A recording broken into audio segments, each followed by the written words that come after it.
दोस्तों नमस्कार। जय श्री कृष्णा, राधे राधे। आप सभी का हमारे चैनल पर एक बार फिर से स्वागत है। हम आशा करते हैं कि आप भी स्वस्थ और मस्त होंगे। दोस्तों आज की वीडियो बहुत ही इंटरेस्टिंग होने वाली है। जी हाँ दोस्तों, आज वीडियो का टॉपिक है कि मृत्यु और नए जन्म के बीच का खेल, जो डॉक्टरों ने रिसर्च करके बताया है।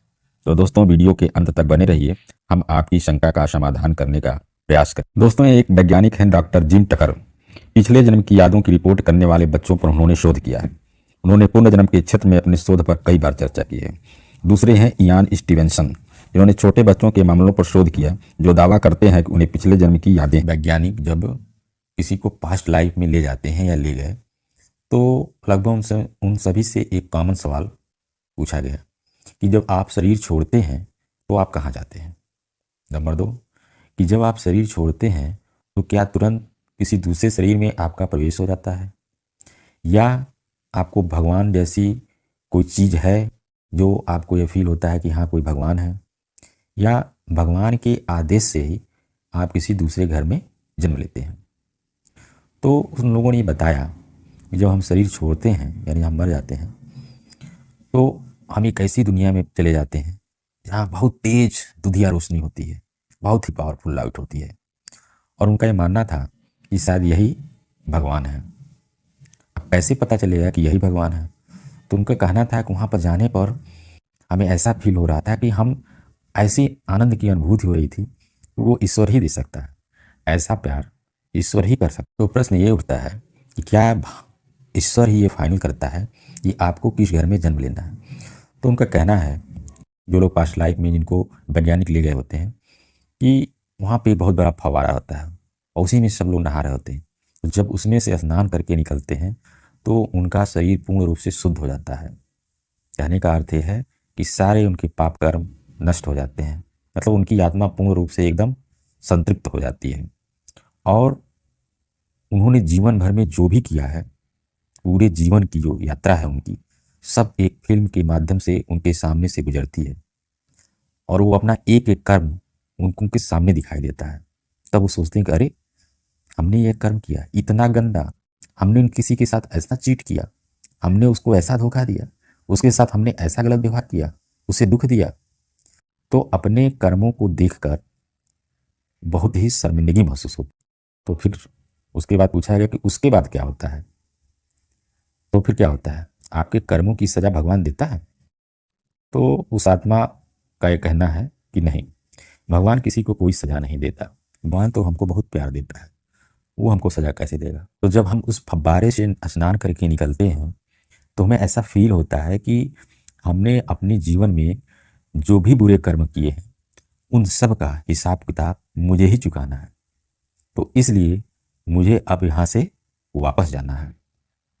हम खुद डिसाइड करते हैं कि हमें कहाँ जन्म लेना चाहिए, क्योंकि हर व्यक्ति से कर्मों का हिसाब किताब उनको चुकाना है कि इस कर्म को हम कैसे इसलिए हम ही ये डिसाइड करते हैं कि हमें कहाँ जाना है, किस घर में जन्म लेना है। इसीलिए होनी को टाला नहीं जा सकता, क्योंकि उसको हमने ही फाइनल किया है, किसी और ने नहीं फाइनल किया। हम ही ये फाइनल करते हैं कि हमारा जन्म किस दिन होगा, और उस व्यक्ति किस व्यक्ति के घर में जन्म होगा, क्योंकि हमको उससे हिसाब किताब चुकता करना है, और उस हिसाब किताब को चुकता करने में हमें कितने साल लगेंगे, तो उसी के अनुसार वो अपनी मृत्यु भी डिसाइड करता है।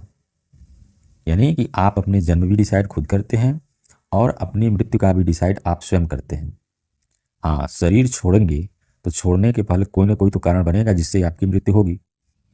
कोई तो कारण होता है, फिर हम जन्म लेते हैं, फिर शरीर में प्रवेश करते हैं। तो जन्म मृत्यु बदला नहीं जा सकता है, क्योंकि हम ही यह फाइनल करके इस संसार में आए हैं कि कब हम जन्म लेंगे, कब हमारी मृत्यु होगी, और कब हम कैसे किस कर्मों का हिसाब किताब चुकता करेंगे। और ये प्रक्रिया अनवरत चलती रहती। अब कुछ लोग परेशान होते हैं कि हमारा जन्म इसी घर में क्यों हुआ, हमारे मित्र क्यों ऐसे मिले, हमारे पड़ोसी ऐसे क्यों मिले, हमारा गांव शहर हम क्यों ऐसे मिले। तो भाई आप किसी को दोष नहीं दे सकते, आप किसी ईश्वर को भी दोष नहीं दे सकते, क्योंकि ये सारी बातें आपने स्वयं फाइनल की है। क्यों? कर्मों को चुकाने के लिए आपने फाइनल किया होगा। जैसे कहा जाता है कि जो जोड़ियां हैं ऊपर से बनकर ही आती हैं। क्यों कहा जाता है? क्योंकि हम ही फाइनल किए हैं और उसी से हमारा वैवाहिक संबंध स्थापित होता है। अक्सर पति पत्नी में लड़ाई झगड़ा होता रहता है और आम आदमी जो है परेशान होता है। तो ये हमारे कर्मों का फल है, इसमें जो है हमको परेशान नहीं होना है। फिर उनसे ये पूछा गया, तो क्या आपको सब कुछ याद रहता है? तो ये हुआ कि नहीं। जब बच्चा पैदा होता है तो 2 साल तक उसे सब कुछ याद रहता है कि हम किस लिए इस संसार में आए हैं, हमारा कर्तव्य क्या है, हमने इस घर में क्यों जन्म लिया और किन कर्मों को चुकाने के लिए हमने जन्म लिया। लेकिन जैसे जैसे बच्चा बड़ा होने लगता है तो वो उसकी स्मृतियाँ विस्मृत होने लगती हैं। जिसको आपने पूर्व जन्म में दुख दिया है उसके सामने खुश रह करके आपको हिसाब किताब चुकता करना पड़ता है। अब जैसे छोटा बच्चा है, जब किसी की गोदी में आता है तो कोई कोई बच्चा जो होता है किसी को देख कर बहुत मुस्कुराता है, सभी की गोदी में नहीं मुस्कुराता है। तो ऐसा माना जाता है, वैज्ञानिकों का ऐसा तर्क है कि पूर्व जन्म में उसने जो है उस बच्चे ने बहुत सताया है उस व्यक्ति को, तो वो हंस करके अपना हिसाब किताब चुकता कर रहा है। तो कहने का अर्थ यह है कि भगवान हमारे साथ कुछ नहीं करता है, जो भी करते हैं हम स्वयं करते हैं। और उस कर्म के कारण ही जो लोग भी आपके आसपास मिले हुए हैं वो सब आपके अपने कर्मों के कारण, माँ बाप पड़ोसी भाई मित्र पति पत्नी, सब आपके कर्मों के कारण ही मिले हुए हैं। इसलिए भगवान को दोष नहीं देना, किसी इंसान को भी दोष नहीं देना है कि मेरा जन्म इस परिवार में क्यों हुआ, भगवान हमारी क्यों नहीं सुनता, भगवान हमको क्यों इस घर में पैदा कर दिया, भगवान ने हमको ऐसा पति या ऐसा पत्नी क्यों दिया। क्यों? क्योंकि आपने स्वयं डिसाइड किया है अपने कर्मों के कारण कि हमको किस घर में जन्म लेना है। दोस्तों, ये वीडियो आपको कैसी लगी कमेंट में अवश्य बताइएगा।